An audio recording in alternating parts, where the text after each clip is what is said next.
על המוסד, הצליחו על המוסד אפילו. ইরানের অভিজাত বাহিনী আইআরজিসি ইসরায়েলের একটি সামরিক গোয়েন্দা কেন্দ্র ও মোসাদের একটি অপারেশনাল পরিকল্পনা ঘাঁটিতে সফল হামলা চালিয়েছে। এ তথ্য ইরানের আধা সরকারি তাসলিম নিউজ এজেন্সিতে প্রকাশিত এক বিবৃতিতে জানানো হয়।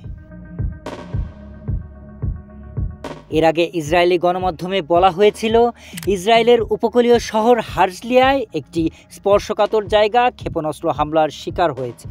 স্পর্শকাতর শব্দটি থেকে ধারণা করা হচ্ছে হামলার লক্ষ্যবস্তু ছিল কোনো কৌশলগত সামরিক বা গোয়েন্দা স্থাপনা। বিশ্লেষকদের মতে মোসাদের ঘাঁটিতে হামলার এই দাবি প্রথম, যা ইরান ইসরায়েল উত্তেজনাকে এক নতুন মাত্রায় নিয়ে গেছে। ইসরায়েল এখনও আনুষ্ঠানিকভাবে এই হামলার বিষয়ে কোনো মন্তব্য না করলেও স্থানীয় গণমাধ্যম ও প্রত্যক্ষদর্শীরা বিস্ফোরণের শব্দ, আকাশে প্রতিরক্ষা ব্যবস্থার সক্রিয়তা এবং কিছু এলাকায় বৈদ্যুতিক বিভ্রাটের খবর দিয়েছে।